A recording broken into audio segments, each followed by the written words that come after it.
Hello everybody, welcome to your topic 1 Ticket to Reteach video.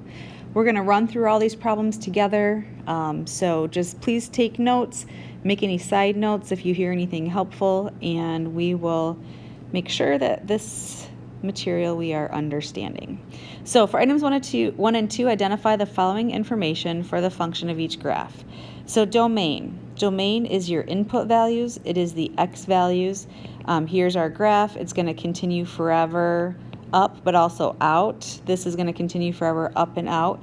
This graph will hit every single x value, which means our domain will go interval notation, smallest number first, negative infinity to positive infinity. And these get parentheses because you can't actually include infinity, but you will approach infinity with that domain. Okay, our range is going to be y values. How far down does our graph get? How far up does our graph get? Start with the smallest value. So going down is the smallest value. So I can see right here at negative 25 is our smallest value. And it's going to go all the way up to, how high is this going to get? Well, with those arrows, it's going to continue forever up to a positive infinity. Parenthesis with the infinity, but this 25, this negative 25 is on our graph, so we are going to include that. We indicate that negative 25 is part of the range with a bracket. Okay, X-Intercepts, where is the graph crossing the x-axis? So I'm crossing right here and right here. That's at a negative 5 and a positive 5. The Y-intercept is where is our graph crossing the y-axis. That's at that negative 25 that we saw before. Okay, so now it gets into the trickier things. Interval positive. Where is our graph positive? Your graph is positive above the x-axis. So here's our x-axis. Anything above that, our graph is positive. So what are those intervals? Intervals go from the smallest number on the left to the largest number on the right. So this portion of our graph is going to get an interval, and this portion of our graph is going to get an interval. So this portion right here, the smallest number is going to be the furthest to the left. So if this is going to continue forever out, our smallest value is a negative infinity. And it's going to go all the way to, and again, we have our graph here, all the way to this x value, so from negative infinity all the way to a negative 5, that's where our graph is going to be positive above the x-axis. Parenthesis on the negative infinity, and then that negative 5 is that point where it switches between positive and negative, so we are going to have a parenthesis there. And we have another positive interval over here. So smallest number first, largest value second. Where does our positive interval start? The smallest value here is at a positive 5. And it is going to continue forever to the right, so that will continue forever to positive infinity. Parentheses on both of those, because we always have a parenthesis with infinity. And this 5 is on the x-axis. It's in between positive and negative intervals, so we just we do not include that. It's not positive or negative. All right, a negative interval is where is your function below the x-axis. So we've got this portion of our graph that is below the x-axis. From here all the way to here, so from negative 5 to positive 5, our entire function is below the x-axis. Using interval notation, where we've got negative 5 as our smallest value all the way to a positive 5, but we're not including those values because that's on the axis where it's in between the positive and the negative. But from here to here, the whole function is below the x-axis.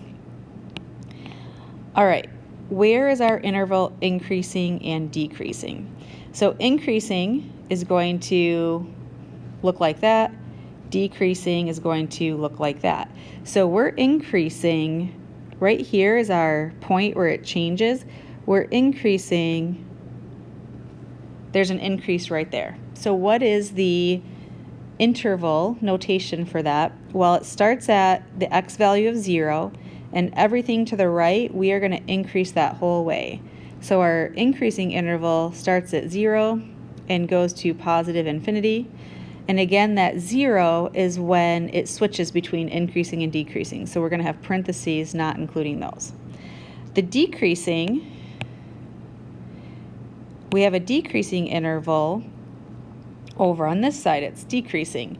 So again, here's that point at 0 where it switches between decreasing and increasing. So what are all the x values on this side? Because it's all the x values on this side where it's decreasing from left to right. So the smallest x value goes first at negative infinity, positive, or all the way to the biggest x value, which would be a 0. That's when it stopped decreasing and then it switched to increasing. Okay, we have average rate of change. Anytime you see average rate of change, you're going to find the slope. You can do this two ways. We're going to find the slope over the interval from -5 to 0. We want to remember that those are both x values. So -5 is right here, and 0 is right here, but I need to go down to where the function is, right there. So that's where 0 is, and we want to find the slope of the straight line that would connect those two. So those two ordered pairs, one of them is -5, 0. The other ordered pair is 0, -25. Again, I just found this interval from -5 to 0 and found what those points correspond to on the graph. And now we just find our slope. Slope formula is y2 minus y1, x2 minus x1, so minus a -5 turns positive, and we get a -25 over 5, which reduces to an average rate of change of -5. All right, so we're going to review all those concepts one more time. This was, I believe, among the more challenging parts of this chapter. So for number 2, domain, think x values. Here's our, we have a v, it's going to continue forever this direction and forever in the other direction. So every single x value will be part of our domain. So that means from -infinity to +infinity, we have our domain.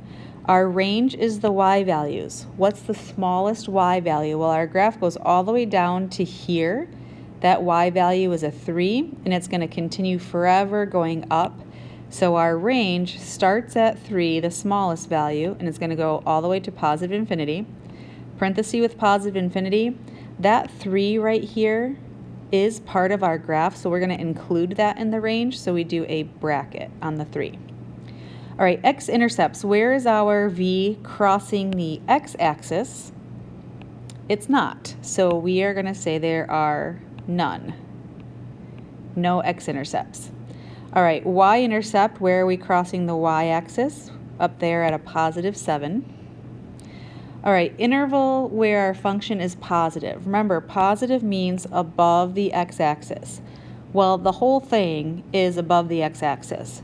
And we're going to focus on the interval of the x values. So all the x values going to the left, all the x values going to the right. All of those x values, you have a positive interval. So from -infinity all the way to +infinity. Where is our function negative? Negative is below the x-axis. This graph will never go below the x-axis, so we don't have one. So we're going to say none on that. Okay, increasing or decreasing? Where is our function increasing? Remember, increasing is going to look like this. Decreasing is going to be going down. So we can see, oh yeah, we're increasing right here. What is the interval of x values where that's happening? So I drew a line straight down. I can see that it starts increasing at -2, and it's going to increase all the way to the right to a +infinity. That -2 is the point where it switches between increasing and decreasing, so we're not going to include it. Okay, where is our graph decreasing? Well, decreasing is going down like this. From left to right, we have what would be considered a negative slope, but it stops right here and switches to increasing. So we need all the x values on that side of that -2. Well, the smallest x value all the way to the left is going to be a negative infinity, all the way to the biggest x value of -2 before it switches to an increasing interval. Okay. Oops. Average rate of change. Remember, average rate of change is slope, and the interval they're giving us are x value intervals. So if you go to -2 for your x and go up to your function up here, and then if you go to 0 for your x but go up to where your function is, which is up there, we want to find the slope between those 2 points. Sometimes if it's really clear, you can just count the rise over the run. If you start on the point on the left, we're going up 1, 2, 3, 4, and we're running 1, 2, so our slope would be 4/2, or we have an average slope or average rate of change of 2. All right, number 3. All right, so we have Ching is filling a 50-foot cube container of water at a rate of 0.5 feet cubed per minute. Interpret the key features of the situation. So key features are not too bad to do. That's what we just did on the 2 problems above, but if we have a visual for this. So if we think about what's happening, our visual would be Ching is filling a 50-foot cube container with water. So at the start of our time, we don't have any water in this container. So we're down here at 0. Chang is going to continually fill this up at a steady rate at 0.5 feet cubed per minute until we get it full. When it's full, that's at 50 cubic feet. So the rate that that's happening is half a cubic foot per meter, and how many halves are in 50? That's going to tell us how long that takes. There are 100 halves in 50, so this will take 100 minutes for this to happen. So interpret key features. We'll just do a few of them and move on, but we could talk about the domain and range. So domain from here to here, those are those x values from 0 to 100. So our domain, smallest number first, largest number second, and 0 and 100 are part of the domain, so those are going to get brackets. The range is your y values. So from here to here, 0 to 50 is our range, and those values are part of our function, so those will be included. Let's see, domain, range. I think we're going to call it good there with domain and range. For a problem similar to this, I think understanding a visual and then you can answer a domain and range question makes that helpful. All right, number 4. Graph the function g of x equals absolute value of x plus 4 as a translation of the parent function f shown. So here's our parent function. Your parent function of absolute value of x is at the origin for the vertex, and it has that up 1 over 1 pattern. Up 1 over 1, up 1 over 1, up 1 over 1. So how does a transformation affect, or if we were to graph absolute value of x plus 4, what does that do? So that plus 4 is going to shift our graph up 4 units. It's not shifting left or right at all. There's not x plus or minus a number inside. So we are just going to shift up 4 units, up 4, and then we can plot our graph. There was not a stretch or a compression, so you still have that up 1 over 1 pattern. So how did this affect the domain and range? Well, the domain of absolute value of x, let's see, f of x, here's our parent function. That domain is all the x's to the right, all the x's to the left, so all real numbers from negative infinity to positive infinity. So the domain of our new function, g of x, that didn't change. Moving the graph up 4 didn't change the domain, so our domain is still negative infinity to positive infinity. This function will still go all the way to the right and all the way to the left, hitting all of those x's. The range of our original parent function. Here's our v. It's going up above that 0 line, and there's nothing below it. So the range, I'll write this one out. The range started at 0 and went all the way to positive infinity, and that 0 was part of our range. So if we move this graph up 4 units, 1, 2, 3, 4, that is changing the range. So it is going to have an effect on the range, because our range no longer starts at 0, because this red graph is not below that 4 mark at all. We don't have any v down there. So our range now starts at 4 as the smallest value, and it's going to continue up to a positive infinity, because it will continue forever going up this way, hitting every single y value. That 4 is included, so it's going to get a bracket. Okay, for items 5 and 6, what is the equation for each reflected graph of f of x equals x squared minus 4? So any reflection questions, we do have to pay attention to which axis are we reflecting across. When you reflect across the x-axis, our new function, maybe I'll call it g of x, there's a negative involved. The negative goes out in front. So a negative x squared minus 4. That can't simplify beyond that at all, so that's what reflecting across the x-axis would look like. When you reflect across the y-axis, where does the negative go? So our new function, the negative has to go inside with the x. So I'm going to create an inside with the x like that, so I can put a negative right there. And then we've got our squared minus 4. So the main thing we want to remember, if it's x-axis reflection, negative just goes out in front. If it's a y-axis reflection, the negative has to go inside of either parentheses, or if you were dealing with absolute value, it would go, like if you had the absolute value of x, it would go inside with the x. That would be a reflection across the y-axis. In this case, we actually can simplify. A negative x squared is a negative x times negative x, which does turn to a positive x squared minus 4. And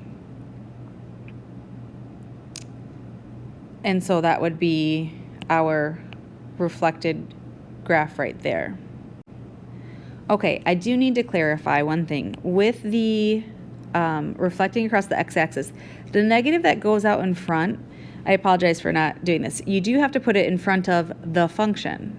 So I'm going to throw parentheses around the function, and that negative is now out in front of the function. So then that can be simplified to a negative x squared plus 4. But again, where does the negative go with each reflection? That's the thing we have to keep straight. All right, we're going to practice some graphing. Graph each function as a vertical stretch or compression of the parent function. So here is the parent function with the pattern up 1 over 1, up 1 over 1, up 1 over 1, up 1 over 1. If we multiply out front by a 4.5, that is a stretch. That up 1 over 1 pattern, we're going to multiply the top by a 4.5. So now our pattern is up 4.5 over 1, and we would just continue that over and over. So up 4.5 over 1 puts us there. Up 4.5, 1, 2, 3, 4, it's going to put us somewhere up there. We'll get the same points on the other side, up 4.5 over 1, and this was a stretch. You can see how our V got more narrow. Okay. How do we graph something that has a 0.5 out front? Anything that is between 0 and 1, the absolute value of it is between 0 and 1, is going to be a compression. But we know we have a 1, 3, 5 pattern for parabolas. Whatever this is out front, which is our A value, we're going to multiply that by the 1, 3, 5. So 0.5 times 1, 0.5 times 3, 0.5 times 5. Half of 1 is 1/2. half of 3 is 1.5, and half of 5 is 2.5. So our graphing pattern is now 0.5 over 1, 1.5 over 1, 2.5 over 1. So from the origin, we would go up a half and to the right 1. Then you would go up 1.5 to the right 1, then up 2.5 to the right 1. You can see it looks like that is widening our parabola. That's what a compression will look like. Our vertex did not change, so here is our new function. All right, 9 and 10. What transformations of f of x equals x squared are applied to get our new function? So any number out in front will be a stretch or a compression. If that number is bigger than 1, that is a stretch by a factor of 3. That's how we would say that. All right, any number inside with the x will be a translation to the right or left. Remember, tricky x, so we would translate to the left 2 units. And those are the only transformations for that function. Number 10, we have a negative out in front. That's a reflection. When it's out in front, it's a reflection across the x-axis.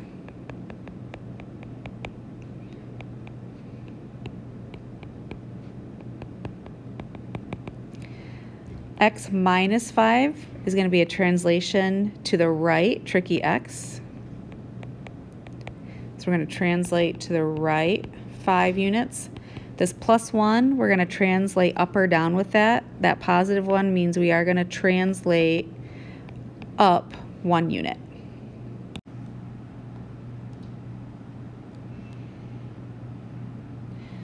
All right, so number 11. Given the parent function f of x equals x squared, what is the new equation if the function is translated 4 units to the right and 3 units down? So we're going to take our x squared, and translating 4 units to the right is going to shift your x's. That's a horizontal translation. So remember, it's tricky x. Normally to the right we would say x plus 4, but because it's tricky, we need to say x minus 4. The squared goes on the outside of that, and then to go 3 units down, we just subtract 3 off on the end. All right, everybody's favorite piecewise functions. I noticed there are a couple of open circles. I don't know yet if that's going to come into play with what we're doing, but we're just going to ignore those for now and see if we end up using those circles. But piecewise graph is you're going to graph a piece of this function and a piece of this function and a piece of this function. If it makes it easier to do this, feel free to write those functions off on the side. If it's just a 2, that's y equals 2. Y equals 2 is just a horizontal line going through the y-axis at 2. So I know I'm going to have this horizontal line right here. Then what I pay attention to is what part of that line do we want? We want that line from a -4 to a -2 for those x values. So I'm going to go ahead and draw a vertical line at -4 and a vertical line at -2. And I want that line y equals 2 in that interval, just between those 2 lines. So y equals 2, like we said, is horizontal. That's the piece of that line that we want. And then it's going to have open or closed circles. Where it hits the -4 has a less than or equal to, that's a closed circle. Where it hits the -2 has that less than or equal to, that's a closed circle. All right, our second function is x plus 2. So that's just y equals x plus 2. And we want to graph that line over this interval, just from a -2 to a +3. I already have a vertical line at -2, so I'm going to go ahead and draw a vertical line at +3. And we want the line y equals 2 in between those two lines, or y equals x plus 2, excuse me, in between those two lines. So what's helpful here is we have our y-axis within this interval, so I can just go, the y-intercept of that equation is positive 2, the slope is 1, so up 1 to the right 1. I'm going to backtrack, I'm going to draw that line in, and then determine if I want open or closed circles on either end.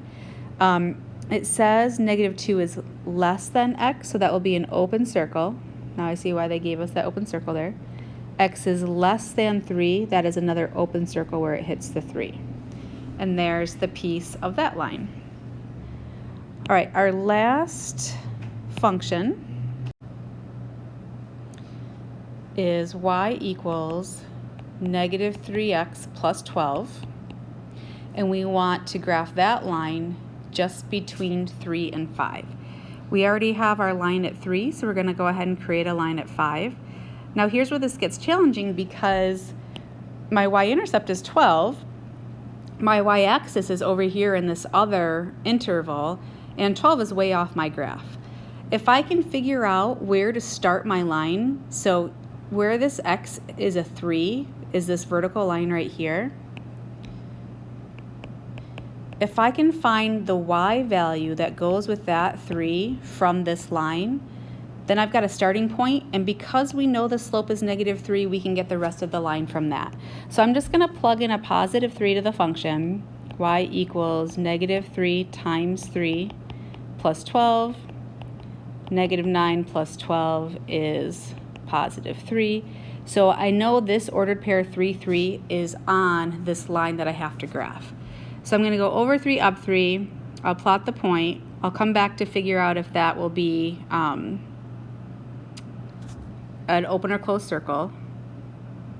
I thought I already drew this line, and here's this vertical line, 3 to 5. So now we have a slope of negative 3. So from that point, I'm going to go down 3 to the right 1, down 3 to the right 1.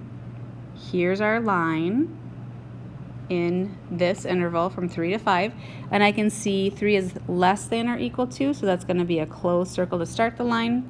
X is less than or equal to 5, so closed circle to close that line. All right, our next example, now we're going to write our own rule that defines the piecewise defined function in the graph. So let's identify those boundaries, those vertical boundaries that we had in our last one. I can see we have one here.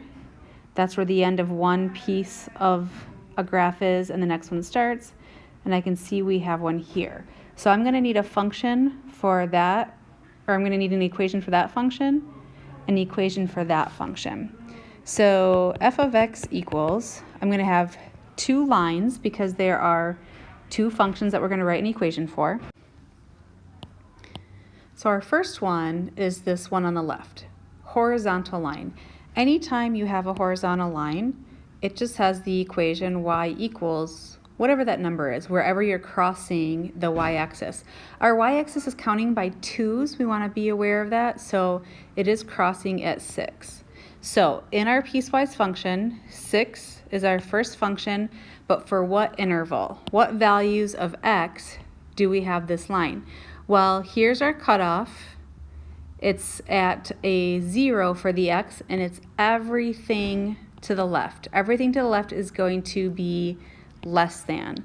So our function is equal to 6 for all the x's that are less than 0. And I said less than instead of less than or equal to because this is a closed circle when x is a 0. So our intervals off on the side, we do have to just look at the x-axis to determine for which x's do we have our function equal to 6. Okay, our second function is from here to here. It's a line. If we can identify the slope in the y-intercept, we can write an equation for this. Your slope, if you can just find two exact points to count the rise over the run. So here's one, maybe I'll count from here. Where we need to be careful on this is that our axes are counting differently. Our y-axis is counting by 2's. So when I count the rise, I'm going 2, 4, 6, 8. So my rise is 8, and the run, my x-axis is counting by ones, 1, 1. So I'm going to run to the right, 1, 2. So our slope is rise over run, 8 over 2, which is 4. Then we want to try to find the y-intercept. So where is our line hitting the y-axis? That's happening down here. Remember that y-axis is counting by 2's. So -2, -4, -6. So our y-intercept, which is the b value of y equals mx plus b, is a -6. So we can write our equation. Y equals, the slope was positive 4x, the y-intercept was -6. So we've got our equation. F of x equals takes care of our y equals. So 4x minus 6. And then for what intervals of x do we have that line? So that's just saying between these two vertical lines from 0 all the way to 4, that's the piece of that function that we want. So we're going to go from 0 to 4. So 0 is less than, and then I have to look to see if it has an open or closed circle at 0. So at the 0 line, we have a closed circle. So 0 is less than or equal to x, which is less than, and then I look to see if it has an open or closed circle. When it hits the line at 4, that's closed. So it's going to be less than or equal to 4. And that takes care of our piecewise function. Okay, using a graph to solve an equation. The equation is x minus 3 squared minus 1 equals 3. We are going to break this up into two equations. First one is the left side of our equal sign. Y equals x minus 3 squared minus 1. The right side is y equals 3. We're going to graph both of these functions, and we're going to see where do the two functions intersect. So the first one, this is an x squared, so it's a parabola. Tricky x, we have a shift to the right 3 and down 1. So I can go ahead and go to the right 3, down 1. That's going to be the vertex of my parabola. We've been working a lot with our a value. Our a value is 1, so 1 times 1, 3, 5. We have a 1, 3, 5 pattern. So that means from that point, you can go up 1 to the right 1, plot a point, up 3 to the right 1, and up 5, 2, 3, 4, 5, to the right 1.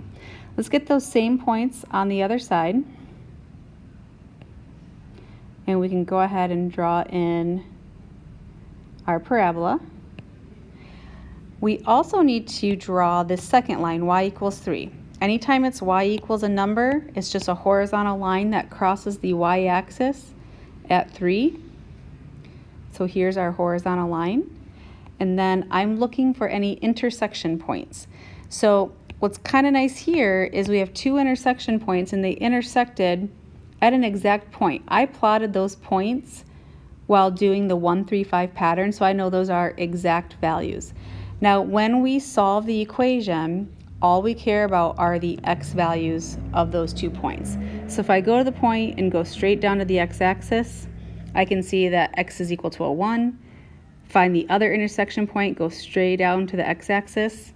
X is also equal to a 5. So even though these are ordered pairs where their two functions intersect, it's the x value of the ordered pair that gives us our solution over here. All right, using a graph to solve each inequality. So last chapter, when we had an x squared plus 4x minus 5, so let me start over. We're going to graph two functions. We're going to graph the left side, y equals x squared plus 4x minus 5.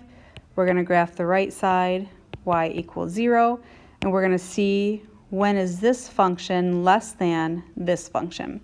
Last chapter, we didn't do much at all with quadratic functions that have this 4x in the middle. So my advice to you was to graph it on your graphing calculator real quick so you can identify the vertex. When that's graphed on the graphing calculator, the vertex we can see is at a -2, -9.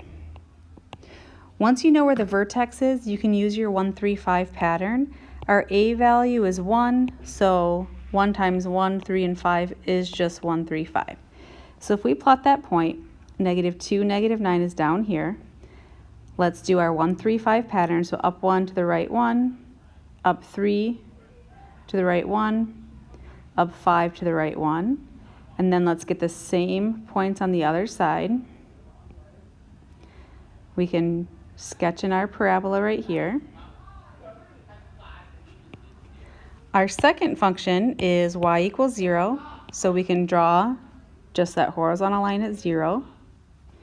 And the question is, when is the parabola less than the horizontal line y equals 0?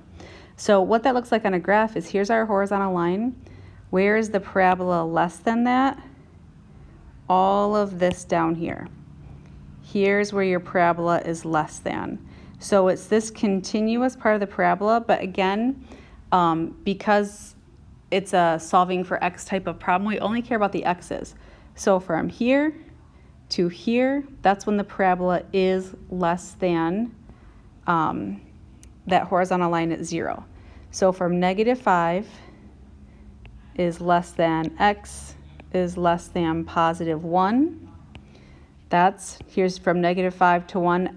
Our function between these two values is below that y equals 0 line. So this is an answer to solving that inequality. Okay, so use graphing technology to approximate the solutions of the equation to the nearest tenth. I'm going to throw in a video here on the graphing technology so that you can see how that works. One thing I want to point out is, you notice we have x squared plus 5x minus 2 on one side of the equal sign, 6 plus 3x plus 1 on the other side of the equal sign. So that's going to be our two separate equations. We are going to say y equals the first side, y equals the second side, and then we'll see how to do this graphing. All right, so we're going to use graphing technology to solve the equation.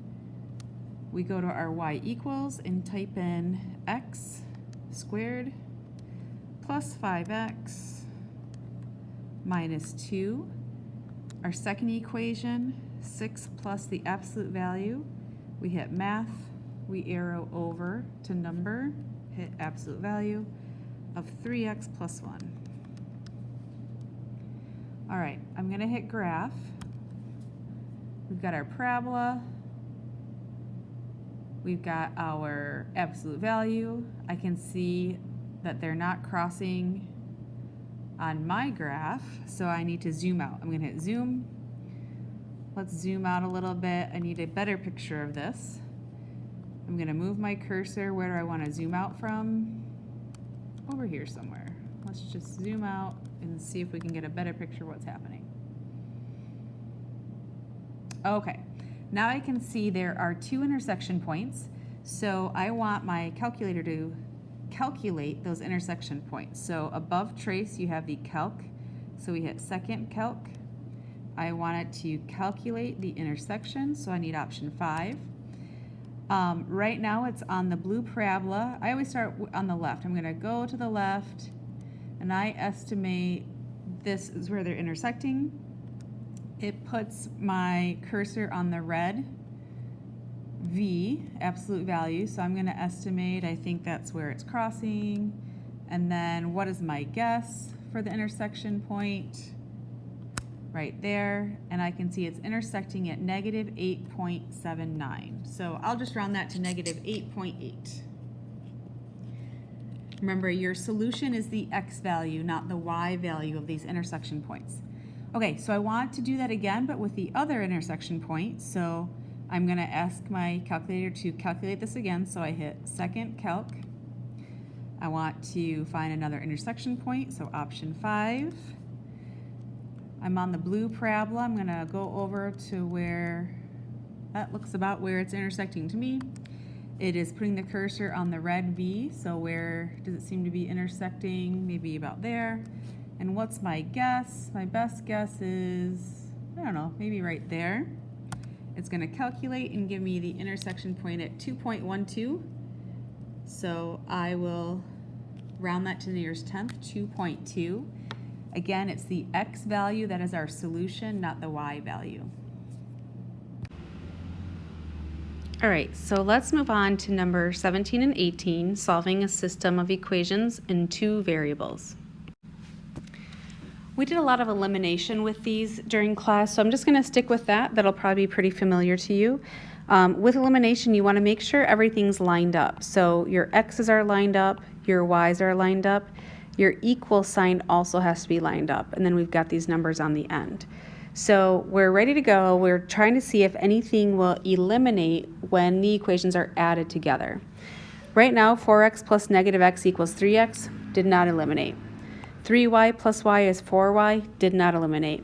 So what we do is we bring in multiplication to manipulate our equations to get something to eliminate. So I would like to eliminate this 4x right here, or the x's. So if this is a 4x, below this, I want this to be a negative 4x, because 4x plus negative 4x equals 0, and I get to cross them off.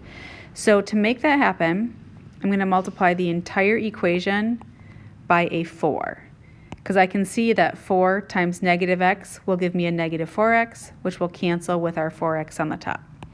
The top equation we did not need to change, so I'm just going to carry that down. 4x plus 3y equals negative 16. I'm going to distribute that negative 4, and I'm going to be careful to distribute to every single term. So negative 4x plus 4y equals positive 16.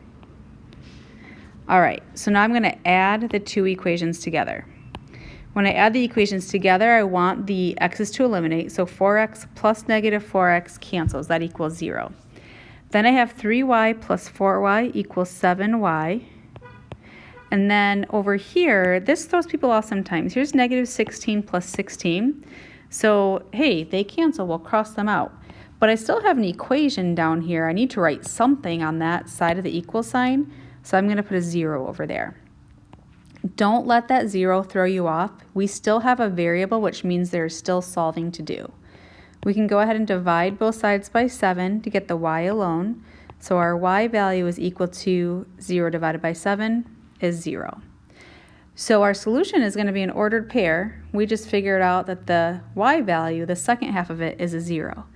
Now to get the x, we're just going to take that 0. I can plug it in for the y up top, or the y in the bottom equation, whatever one feels easier. I'm leaning toward that bottom equation. It looks simple. It's just a negative x plus y equals 4. But now that we know that y is a 0, I'm going to replace the y with a 0 and solve for x. Negative x plus 0 is just negative x equals 4. That negative is like a negative 1, so I want to divide both sides by negative 1, and we get x equals negative 4.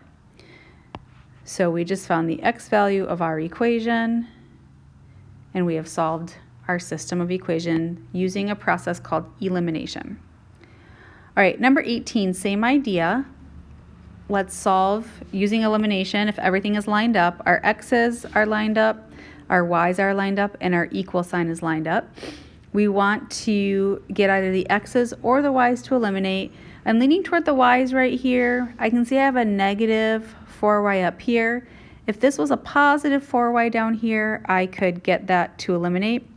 So it's already a negative y. To get it to be a positive 4y, I'm going to multiply by a negative 4. Because negative 4 times negative 1 is positive 4y. Plus this negative 4y, that's going to get that to cancel. Sometimes you do multiply the top equation by a value. It's not the bottom equation every time. That's just how it happened to work out on this one. So our top equation was good to go. 2x minus 4y equals negative 4. The bottom equation, we're going to multiply that negative 4 through the whole thing. So negative 12x, negative 4 times negative y is positive 4y, and negative 4 times 4 is negative 16. We're going to add our two equations together. So 2x plus negative 12x, that's a negative 10x. Our 4y's cancel, negative 4y plus 4y. And then negative 4 plus negative 16 is a negative 20. We have an equation with an x to solve for, so let's keep solving. We're going to divide both sides by negative 10. And we get x equals negative 20 divided by negative 10 is a positive 2. So our solution, we have the x value. To get the y, we're just going to plug in a 2 for either the x in the top equation or an x in the bottom equation, whatever you prefer. I feel like the bottom equation looks a little bit easier, so I'm going to do 3 times, instead of x, I'm going to replace that with a 2, minus y equals 4. 3 times 2 is 6, minus y equals 4. That 6 is a positive 6, so we'll subtract 6 from both sides. Carry down a negative y equals negative 2. That is a negative 1y. Divide both sides by negative 1. And y is equal to a positive 2.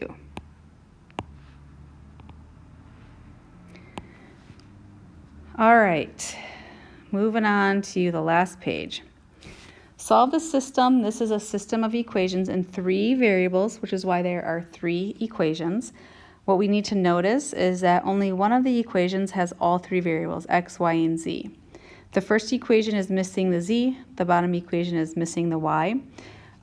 We want to fill in those missing variables with a 0, like a 0z or a 0y. So I'm going to rewrite the system. The top equation, we have 2x plus 5y. We're missing the z, so I'm going to say plus 0 times z, because 0 times z is 0, which is why there's nothing there, equals 13. But that just gives me a placeholder for my z's. Second equation looks good. We have all 3 variables, negative 3x plus y plus 2z equals 6. Bottom equation, we're missing the y, so we have 4x. We're going to plug in a 0y for that spot, minus 3z equals positive 5. Okay, we are going to solve their system of equations by eliminating either the x's, the y's, or the z's. You know, whatever one just feels easier. And just to be safe, let's eliminate the variable first where we have all 3 of them in the equation. So let's work on getting rid of these x's, and then we can solve our system after that. So if I pair up really any combination of equations, maybe I'll start with just the first 2. If I'm trying to eliminate the x's, this is a negative 3x, this is a positive 2x. I want those to be the same number with opposite signs. So I can multiply those up to 6's, positive 6, negative 6. So if I take this top equation, multiply it by a 3, the bottom equation, multiply it by a 2, that's going to give me a 6x up here and a negative 6x down there, and those will eliminate. So I'm going to rewrite those equations, multiplying the 3 and the 2 through the whole thing. So our new equation for the first one becomes 6x plus 15y plus 3 times 0 is still 0, so 0z equals 39. Our second equation, multiplying a 2 through that whole equation, is negative 6x plus 2y plus 4z equals 12. We're going to add these 2 equations together. When we add these together, our x's eliminate as we had intended. We have 15y plus 2y is 17y plus 0z plus 4z is still just a 4z. And then 39 plus 12 is 51. We're going to circle that equation because we're going to come back to it. We want another equation with just a y and a z. So we have to eliminate x again. So I go back to the original equations. Maybe I'll get rid of some of my notes here where we had worked with the first 2. that's a 3. I just kind of erased. All right, so we need to eliminate the x again. We worked with the first 2 equations on that. Now I could work with the first and the third, or the second and the third. I'm going to go with the first and the third. Looking at the x's, this is a 2x, that's a 4x. If I can make this top one a negative 4x, those would cancel. So I'm going to multiply the top equation by negative 2 and rewrite that down below. We have negative 4x minus 10y. Negative 2 times 0 is still just 0, z, equals negative 26. Now the third equation we didn't need to change, so I'm just going to carry that down. 4x plus 0y minus 3z equals 5. Let's add our 2 equations together. Our x's cancel like we wanted them to. Negative 10y plus 0y is negative 10y. 0z plus a negative 3z is negative 3z. And negative 26 plus 5 is negative 21. Circle this equation. We've got our second equation with a y and a z. Here's a y and a z. And so we are going to bring these 2 equations together. For one final system, we have negative 10y minus 3z equals negative 21. 17y plus 4z equals 51. We're going to take a look at both of our variables and figure out, does the x or the y, does the y or the z seem easier to eliminate? I think the z's do. That's just a negative 3 and a 4. We can multiply those both up to a 12, positive 12 and negative 12. So this top equation, it's a negative 3z. I'm going to multiply that by 4. The bottom equation has a positive 4z. I'm going to multiply that by 3, and that's going to get us ready to eliminate the z's. So I multiply the 4 through the top equation. We have negative 40y minus 12z equals negative 84. We're going to multiply 3 through the bottom equation. 3 times 17y is 51y. 3 times 4z is 12z. And 3 times 51 is 153. We're going to add these 2 equations together and really hope that we get a nice answer out of this. All right, negative 40y plus 51y is a positive 11y. Our z's cancel. We designed that to happen. Negative 84 plus 153 is 69. Okay, so in all honesty, I got that answer and thought I had made a mistake somewhere. So I went back, checked an answer key. I probably should have checked what the final answer was before I chose this problem. These are decimal answers. There have been no mistake in the work so far, so we're just going to keep solving. We're almost done. We've done a lot of work, so we will just work with some decimals. So our y value, if you divide that in their calculator, you get 6.27 repeating. So we'll just say 6.27. We'll round to 2 decimal places. All right, so we got our y. Once you have one variable, to get any other variable, you're just going to go back one step. So I want to go back to an equation that has a y and only one other variable. I can choose this equation right here, or I can choose this equation right there. Maybe I'll choose this one over here because I have a little bit of space below to work on that. So I'm going to plug in 6.27 for the y, which will allow me to solve for z.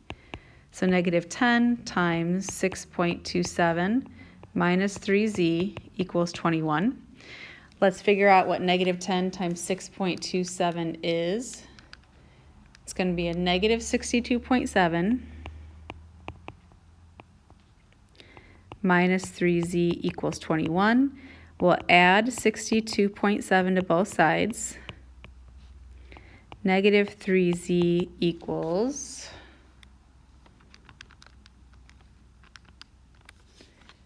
83.7. If you divide both sides of your equation by a negative 3, our z answer or value is negative 27 0.9. All right, so we have our z, we have our y. To get the x, we have to go all the way back to an equation that has an x, which would be one of these starting equations. Honestly, any of these that you want to plug into is fine. Maybe I'll pick this bottom one, this 4x plus 0y minus 3z. So our equation is 4x, so we don't know the x, plus 0 times, I don't really need to plug in the 6.27 because 0 times anything is 0, but I will, minus 3 times negative 27.9 equals 5. Okay, so 4x, 0 times 6.27 cancels. Negative 3 times negative 27.9 is a positive 83.7 equals 5. Subtract 83.7 from both sides. So 4x equals whatever 5 minus 83.7 is, which is negative 78.7. Divide both sides by 4, and we get our x value of negative 19.675. We were rounding to the nearest hundredth, so I'll just say negative 19.68. All right, so final solution. An ordered triple, we have our x of negative 19.68. We have our y of 6.27, and we have our z of negative 27.9. Again, the decimals threw me off for a second, but all the work we did to get there is good steps to follow. And then once you get one of the answers, you just start plugging in, moving backwards to find the rest of your solutions. All right, our last two problems are kind of similar. These are the examples where you are creating a system of two equations, which means you only need two variables, with a no solution answer and an infinite solution answer. So we just went through a bunch of elimination, so we can approach this with elimination again. Let's say I just keep it simple. X plus y equals something. Now, to get a no solution or infinite solution answer, you need your x's to cancel and the y's to cancel. So my x's would cancel if this was a negative x below it. The y's would cancel if this is a negative y below it. And now to get a no solution answer, I need, so let's think through if I were to add these two together, x's would cancel, y's would be cancel. I'd be left with 0 equals. I need something over on this side that is not equal to 0 when I add it together, because I need this to be a false statement. So maybe this equation on top is equal to a 1. The equation on the bottom is equal to a 2. 1 plus 2 is 3. Is 0 equal to 3? No, it's not. Therefore, there is no solution to this system. So the system, which is what they're asking for, I came up with x plus y equals 1. Negative x minus y equals 2. That system will have no solutions. Number 21, create a system of equations with infinite solutions. So infinite solutions, again, you need your x's and your y's to cancel. So maybe I'll say 2x plus 2y equals some number. Now to get the x to cancel, I would want this to be a negative 2x. To get the y to cancel, I would want a negative 2y. And so if we kind of think through where this is heading, if I add these equations together, the x's cancel, the y's cancel, leaving me with 0 equals. Now I need this to be a true statement. So if I have 0 on the left, I need a 0 on the right. So whatever two numbers I put here need to cancel each other out or add up to 0. So maybe I put a 5 here. I'm going to make this a negative 5 there. So 5 plus negative 5 would give me 0. That's a true statement, therefore there are infinite solutions. So just to recap that, what that equation or the system that I just created, we had 2x plus 2y equals 5, negative 2x minus 2y equals negative 5. All right, a solid hour of math. It's probably the best hour of your whole weekend.